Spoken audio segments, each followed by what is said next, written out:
Yes Dan, വളരെ സുപ്രധാനമായ കാര്യമാണ്. ഒരുപക്ഷെ ഡാൻ പറഞ്ഞതുപോലെ ഇതുണ്ടാക്കുന്ന രാഷ്ട്രീയ പ്രതിസന്ധി ചെറുതല്ല. ഇ ഡിയുടെ അന്വേഷണം, ഇ ഡി അന്വേഷിച്ചാൽ എവിടം വരെ പോകാനാകും? ഇ ഡിക്ക് ഇതിൻ്റെ വിദേശ ബന്ധങ്ങളിലേക്കും വിദേശ പുരാവസ്തു അന്താരാഷ്ട്ര തട്ടിപ്പുകൾ നടന്നിട്ടുണ്ടോ, അവരുടെ സാമ്പത്തിക ഇടപാട്, ഇതൊക്കെ അന്വേഷിക്കാം. പക്ഷേ ഡാൻ, ഇതുണ്ടാക്കുന്ന പൊളിറ്റിക്കൽ ഇമ്പാക്റ്റ് ചെറുതായിരിക്കില്ലല്ലോ. പ്രത്യേകിച്ച് അന്വേഷണത്തിൻ്റെ ഭാഗമായി വേണമെങ്കിൽ സർക്കാരിൻ്റെ ഭാഗമായി നിൽക്കുന്ന അല്ലെങ്കിൽ ഇപ്പോൾ SIT പരിഗണിക്കാത്തവരെയൊക്കെ വിളിച്ചു വരുത്താം. അവിടെ പരാമർശിക്കേണ്ട പ്രധാന പേരുകാരനാണ് കടകംപള്ളി സുരേന്ദ്രൻ. എന്തുകൊണ്ട് കടകംപള്ളിയെ ഒഴിവാക്കുന്നു എന്ന ചോദ്യം പ്രതിപക്ഷമൊക്കെ ഉന്നയിച്ചതുമാണ്.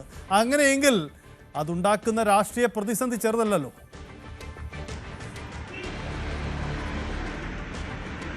നിലവിലെ ഭരണസമിതിയിൽ നിന്ന് തന്നെ തുടങ്ങുന്നതായിരിക്കും ഉചിതം. അതായത് നിലവിലെ ഭരണസമിതി എന്ന് പറഞ്ഞാൽ PS പ്രസാദിന്റെ കാലത്ത്, അതായത് ഈ വിവാദങ്ങൾ ഉണ്ടായ സമയത്ത് PS പ്രസാദ് ആയിരുന്നു തിരുവിതാംകൂർ ദേവസ്വം ബോർഡിന്റെ അധ്യക്ഷൻ. ആ ദേവസ്വം ബോർഡിനെയും ബോർഡ് പ്രസിഡന്റിനെയും അംഗങ്ങളെയും ഒക്കെ മൊഴിയെടുക്കാനായി വിളിപ്പിക്കുമെന്നുള്ള വാർത്തകൾ കഴിഞ്ഞ ദിവസമാണ് പുറത്തു വന്നത്. അതിന് പിന്നാലെയാണ് ഇങ്ങനെയൊരു നീക്കം. അതായത് കഴിഞ്ഞ ഭരണസമിതി കൃത്യമായി നേരിട്ട് ഈ തട്ടിപ്പിന്റെ ഭാഗമായിട്ടില്ല എങ്കിൽ കൂടി മിനിറ്റ്സ് ബുക്കിൽ ഈ വിവരങ്ങൾ രേഖപ്പെടുത്തുന്നതിൽ അവർക്ക് ബോധപൂർവമായി വീഴ്ച സംഭവിച്ചിട്ടുണ്ടോ എന്നൊരു സംശയം പ്രത്യേക അന്വേഷണ സംഘത്തിനുണ്ടായിരുന്നു. അതുകൊണ്ട് തന്നെയാണ് PS പ്രസാദിനെ അടക്കം വിളിച്ചു വരുത്തി മൊഴിയെടുത്തേക്കുമെന്നുള്ള വിവരങ്ങളൊക്കെ പുറത്തു വന്നത്. അതിനിടയിൽ ED കൂടി ആ അന്വേഷണ പരിധിയിലേക്ക് കടന്നുവരുന്ന ഒരു സാഹചര്യം ഉണ്ടാകുമ്പോൾ EDയുടെ ഭാഗത്തുനിന്നുണ്ടാകുന്ന തുടർ നീക്കങ്ങളായിരിക്കും ഏറ്റവും ശ്രദ്ധേയം. മാത്രമല്ല SIT ഇതിനോടകം നടത്തിയിരിക്കുന്ന അന്വേഷണത്തിലെ കണ്ടെത്തലുകൾ അത് കൃത്യമായി SITയുടെ നിലപാടുകൾ ശരിവെക്കുമോ, കണ്ടെത്തലുകൾ ശരിവെക്കുമോ ED, അതോ അതിനപ്പുറത്തേക്ക് തുടക്കം മുതൽ തന്നെ മറ്റൊരു തരത്തിലേക്ക് ഈ അന്വേഷണം മാറുമോ? ഇതൊക്കെയാണ് ഇനി അറിയാനുള്ളത്. ഈ EDയുടെ അന്വേഷണ രീതി സംസ്ഥാനത്തെ ഏതെങ്കിലും ഒരു ഏജൻസികൾ അല്ലെങ്കിൽ പോലീസ് സംവിധാനങ്ങൾ കേസ് അന്വേഷണം നടത്തുമ്പോൾ സ്വീകരിക്കുന്ന ഒരു ശൈലിയായിരിക്കത്തില്ല, നീക്കമായിരിക്കത്തില്ല. അവർക്ക് മേലും കീഴും നോക്കാനില്ല എന്ന് തന്നെ പറയാം. കാരണം ഏതെങ്കിലും തരത്തിലുള്ളൊരു രാഷ്ട്രീയ സ്വാധീനങ്ങൾക്ക് അവർക്ക് വഴങ്ങേണ്ടതില്ല. അതല്ല എങ്കിൽ ഏതെങ്കിലും ഒരാൾ രാഷ്ട്രീയ ഉന്നതനായതുകൊണ്ട് പെട്ടെന്ന് അവരിലേക്ക് എത്താനാവില്ല എന്നൊരു നിലപാട് സ്വീകരിക്കേണ്ടതില്ല. അങ്ങനെ ഒരു സംശയമുണ്ടെങ്കിൽ, ഒരു തെളിവെങ്കിലും ഉണ്ടെങ്കിൽ അത് കൃത്യമായി അവരിലേക്ക് നേരിട്ട് എത്താനുള്ള സംവിധാനങ്ങൾ, നിയമ സംവിധാനങ്ങളൊക്കെ അവർക്കൊപ്പം നിൽക്കുന്ന സാഹചര്യം വരും.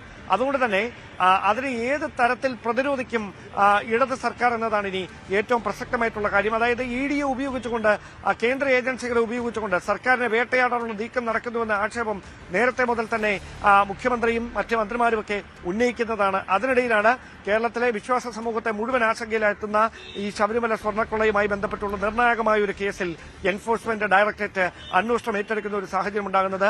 ആ ഒരു പശ്ചാത്തലത്തിൽ ഏത് തരത്തിലായിരിക്കും ഈ കേസിന്റെ തുടർ നീക്കങ്ങൾ, അത് ആരിലേക്കൊക്കെ ചെന്നെത്തും എന്ന ചോദ്യങ്ങളുണ്ട്. അവിടെ കേവലം മുൻ അഡ്മിനിസ്ട്രേറ്റീവ് ഓഫീസർമാരിലും ദേവസ്വം കമ്മീഷണറുമൊക്കെ മാത്രം, ഒരു ദേവസ്വം ബോർഡ് പ്രസിഡന്റിലും ഒക്കെ മാത്രം ഒതുങ്ങുന്നതായിരിക്കില്ല EDയുടെ അന്വേഷണം എന്നുറപ്പാണ്. അങ്ങനെയെങ്കിൽ രാഷ്ട്രീയമായി അത് ആരെ ലക്ഷ്യം വെച്ചുകൊണ്ടുള്ള നീക്കമായി മാറും എന്നതാണ് ഏറ്റവും പ്രസക്തമായ ചോദ്യം. അവിടെയാണ് ഈ വിവാദങ്ങൾ ഉണ്ടാകുമ്പോൾ 2019 ഭരണസമിതിയിൽ ഈ ഇത്തരത്തിലുള്ള വിവാദങ്ങൾ, ഇത്തരമുള്ള പ്രശ്നങ്ങൾ 2021 ഈ സ്വർണ്ണം അവിടെ കൊണ്ടുവന്ന സാഹചര്യം ഉണ്ടാകുമ്പോൾ ദേവസ്വം മന്ത്രിയായിരുന്ന ആളിലേക്ക് അന്വേഷണം എത്തുമോ എന്നൊരു ചോദ്യം ഉയരുന്നത്. അവിടെയാണ് കടകംപള്ളി സുരേന്ദ്രനെതിരെ ഏതെങ്കിലും തരത്തിലുള്ള ഒരു നീക്കം ഉണ്ടാകാനുള്ള സാധ്യത ഉണ്ടാകുമോ എന്ന സന്ദേഹം ഇടത് കേന്ദ്രങ്ങളിലും ശക്തമാകുന്നത്. ഡാൻ, മറ്റൊരു പ്രധാനപ്പെട്ട കാര്യം, ഇതിന് മറ്റൊരു വശം കൂടിയുണ്ടല്ലോ. ED വരുന്നതോടുകൂടി കേന്ദ്ര ഏജൻസികളെ ഉപയോഗിച്ചുകൊണ്ട് സംസ്ഥാന സർക്കാരിനെ വരിഞ്ഞു മുറുക്കുന്നു എന്ന ഒരു രാഷ്ട്രീയ ആക്ഷേപം ഇടതുമുന്നണി CPM നേരത്തെ തന്നെ ഉന്നയിക്കുന്നതാണ്, മുഖ്യമന്ത്രിയൊക്കെ പരസ്യമാക്കിയതാണ്. അപ്പോൾ ശബരിമലയിലേക്ക് ED കൂടി വരുന്നതോടുകൂടി നിലവിൽ ശബരിമല സ്വർണ്ണമോഷണ വിവാദത്തിൽ പ്രതിസന്ധിയിലായ സർക്കാരിന് ഒരുപക്ഷെ ഈ ആരോപണത്തിൻ്റെ മൂർച്ച കുറയാൻ വഴിയൊരുക്കുന്നതായി ഈ അന്വേഷണം മാറാനുള്ള സാധ്യതയുണ്ടോ? അങ്ങനെ തള്ളിക്കളഞ്ഞുകൂടല്ലോ. കാരണം ED ഒരു രാഷ്ട്രീയ ഏജൻസിയാണ്, EDയെ രാഷ്ട്രീയ ഉപകരണ മാർഗമാണ്. ED ഉപയോഗിച്ച് സർക്കാരിനെ വരിഞ്ഞു മുറുക്കുന്നു എന്ന ആക്ഷേപമുള്ളത്. അതിൻ്റെ ഭാഗമായി ശബരിമലയിലേക്ക് കൂടി ED വരുമ്പോൾ ഇതിൻ്റെ ആരോപണത്തിൻ്റെ ദിശ തെറ്റിപ്പോവാനുള്ള സാധ്യത എത്രമാത്രമുണ്ട്?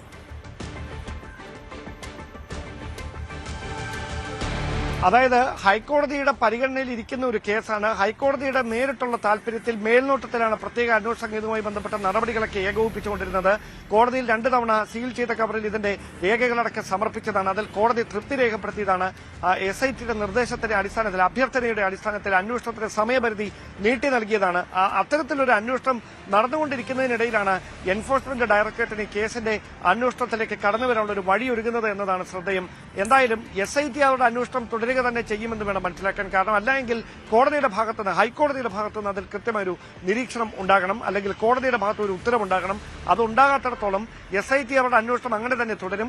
സംസ്ഥാന സർക്കാരിന്റെയും ആഭ്യന്തര വകുപ്പിന്റെയും കീഴിലുള്ള ഉദ്യോഗസ്ഥരാണ് അതിന് അന്വേഷണത്തിന് നേതൃത്വം നൽകുന്നത്. പക്ഷേ ആ കേസിനെ വ്യത്യസ്തമാക്കിയത്, അല്ലെങ്കിൽ എതിരഭിപ്രായങ്ങൾ ഉയരാതിരുന്നത് അവിടെ കൃത്യമായി കോടതിയുടെ മേൽനോട്ടവും നിരീക്ഷണമൊക്കെ കൃത്യമായി തന്നെ ഉണ്ടായിരുന്നതിനാലാണ്. അവിടെ നിന്നങ്ങോട്ട് മാറി ED അവിടേക്ക് എത്തുമ്പോൾ നിയമപരമായി കൂടുതൽ കുരുക്കാകുക എന്നതിനപ്പുറത്തേക്ക് രാഷ്ട്രീയമായി കൂടുതൽ പ്രതിരോധത്തിലാകുന്ന ഒരു സാഹചര്യത്തിലേക്ക് കാര്യങ്ങൾ മാറും. സ്വാഭാവികമായി ഇടത് സർക്കാർ അതിനെ രാഷ്ട്രീയമായി കൂടി, നിയമപരമായി അതിനെ ഒരു പോർമുഖം തുറക്കുന്നതിനപ്പുറം രാഷ്ട്രീയമായി കൂടിയുള്ള ഒരു പോർമുഖം തുറക്കുന്ന സാഹചര്യത്തിലേക്ക് കാര്യങ്ങൾ മാറും.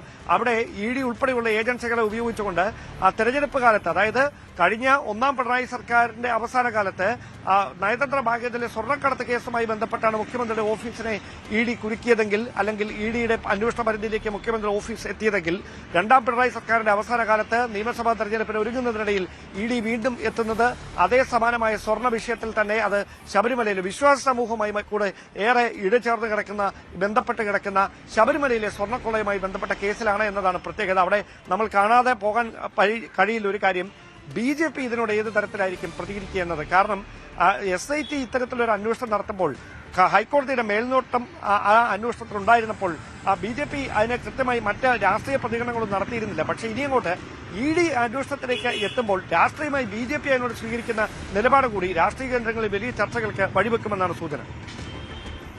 യെസ്, അതാണ് സാഹചര്യം. എന്തായാലും ED ശബരിമല സ്വർണ്ണമോഷണ വിവാദ കേസിലേക്ക് കൂടി കടന്നു വരികയാണ്. അങ്ങനെ എങ്കിൽ കേസിന്റെ തലമൊന്ന് മാറിപ്പോകുമെന്നത് പ്രധാനപ്പെട്ട കാര്യമാണ്. ഇതിൽ നടന്ന സാമ്പത്തിക ഇടപാടുകളാണ്. സാധാരണമായി സാമ്പത്തിക കുറ്റാന്വേഷണ ഏജൻസിയാണ് എൻഫോഴ്സ്മെന്റ് ഡയറക്ടറേറ്റ്. അവർക്ക് അന്വേഷിക്കാൻ സാധാരണ രീതിയിൽ കഴിയുന്നത്. ഒപ്പം തന്നെ അന്താരാഷ്ട്ര പുരാവസ്തു തട്ടിപ്പും അത്തരം ഏജൻസികളുടെ ഇടപെടലും ഉണ്ടായെങ്കിൽ അവിടെ നടന്ന പണമിടപാടും അത്തരം നീക്കങ്ങളും, അവിടെ വിദേശ പണത്തിൻ്റെ വിനിയോഗം, ഇക്കാര്യങ്ങളിലൊക്കെയാണ് പരിശോധന നടക്കേണ്ടത്. പക്ഷേ അന്വേഷണ ഏജൻസി സ്വാഭാവികമായും കേരളത്തിൻ്റെ പൊതുവിഷയങ്ങളിലേക്കും ആളുകളെ മൊഴിയെടുക്കാനും വിളിച്ചുവരുത്തലുകളും നടക്കുമ്പോൾ EDയുടെ നീക്കവും ഉണ്ടാക്കുന്ന രാഷ്ട്രീയ നീക്കങ്ങൾ ശ്രദ്ധേയമാണ്. അത് പുതിയ പ്രതിസന്ധി ഉണ്ടാവും. പ്രത്യേകിച്ച് തെരഞ്ഞെടുപ്പ് കാലത്ത് ശബരിമല എന്ന വലിയ സ്വാധീന വിഷയം ഒന്നുകൂടി ശക്തമായി ഉന്നയിക്കുന്നതിന് ഇടവെക്കുന്നത് കൂടിയാണ് ഇതുണ്ടാക്കുന്ന സാഹചര്യം. നോക്കാം, ED വന്നാൽ എന്ത് സംഭവിക്കുമെന്ന കാര്യം നമ്മൾ നേരത്തെ പരാമർശിച്ചു പോയതാണ്. സ്വർണ്ണമോഷണ വിവാദം പുതിയ തലത്തിലേക്ക് കടക്കാനാണ് EDയുടെ ഈ കടന്നുവരവ് വഴിവെക്കുക.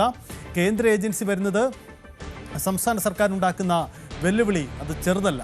സർക്കാരുമായി അടുത്ത ബന്ധമുള്ളവർ അന്വേഷണത്തിൻ്റെ പരിധിയിൽ വരും. അടുത്ത ബന്ധമുള്ളവർ എന്ന് പറഞ്ഞാൽ ആരാണ് എന്ന ചോദ്യമുണ്ട്. അടുത്ത ബന്ധമുള്ളവർ എന്ന് പറയുമ്പോൾ നിലവിലുള്ള ദേവസ്വം മന്ത്രി, മുമ്പുണ്ടായിരുന്ന ദേവസ്വം മന്ത്രിമാർ, നിലവിലുണ്ടായിരുന്ന ഏറ്റവും ഒടുവിൽ മാറിയ ദേവസ്വം ബോർഡ് ഭാരവാഹികൾ, ഇവരൊക്കെ അന്വേഷണത്തിൻ്റെ പരിധിയിലേക്ക് വരുന്നു എന്ന സാഹചര്യമാണ്. സർക്കാരുമായി വളരെ ബന്ധമുള്ള MLA മാരും ജനപ്രതിനിധിയുമായുള്ളവരൊക്കെ ഈ അന്വേഷണ പരിധിയിലേക്ക് വരിക, അവരുടെ നിന്ന് മൊഴിയെടുക്കുക, ചോദ്യം ചെയ്യുക,